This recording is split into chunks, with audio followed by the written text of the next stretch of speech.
Video पसंद आए तो लाइक करें, सब्सक्राइब करें और शेयर करना ना भूलें। 5 4 3 2 1 स्टार्ट। महोदय, मैं अपने बारे में कहता हूँ। जब मैं छोटा था और कॉलेज में पढ़ रहा था, तब रूस और जापान के बीच युद्ध छिड़ा।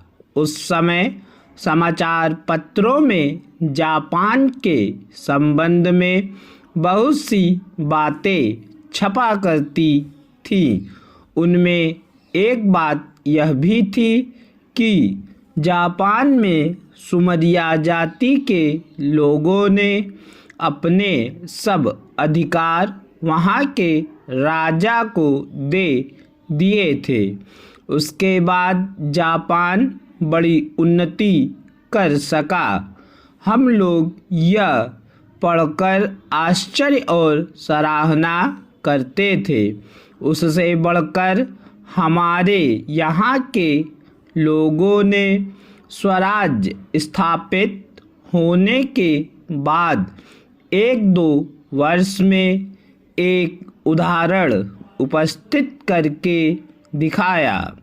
हम भी अपने हजारों वर्षों के इतिहास को नहीं भूलेंगे।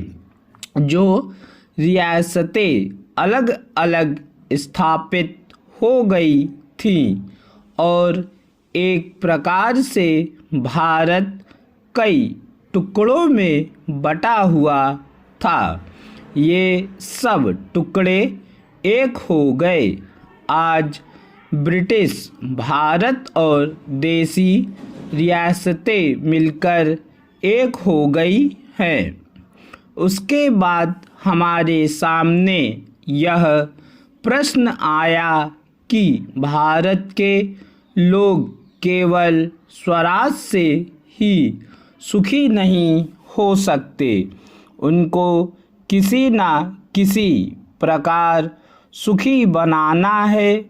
इस संबंध में सरकार ने अपनी ओर से प्रायः सभी राज्यों में जमींदारी और जागीरदारी उन्मूलन के कानून उपस्थित किए और वे कानून पास हुए।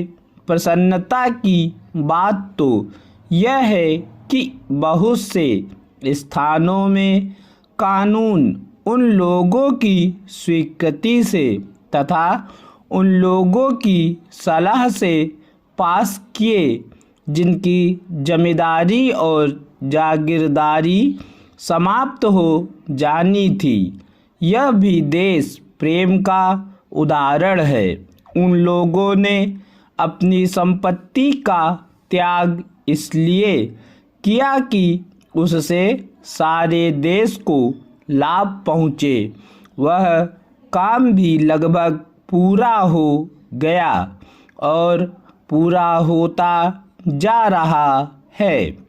हमारे सामने मार्ग प्रशस्त है और अब हमें इस पर चलने की शक्ति चाहिए। हमें परस्पर कभी कभी इस प्रकार की संकुचित धार्मिक अथवा सामाजिक भावना देखने में आती है, जिसके कारण कभी कभी लड़ाई झगड़े हो जाते हैं। हम इस चीज़ को भी दूर करने का प्रयत्न कर रहे हैं। हमारे संविधान में स्पष्ट बता दिया गया है कि कोई चाहे किसी भी धर्म का क्यों ना हो, किसी भी जाति का क्यों ना हो, इस देश में सबको समान अधिकार है। गरीब से गरीब आदमी को भी वही एक वोट देने का अधिकार है जो कि राजा साहब को है, या मुझे। धर्म के नाम पर किसी प्रकार का भेदभाव नहीं किया जाता है। वोट देने के लिए किसी भी धर्म या जाति के लोगों को नहीं देखा जाता। वह सभी लोग दे सकते हैं। पूर्ण विराम।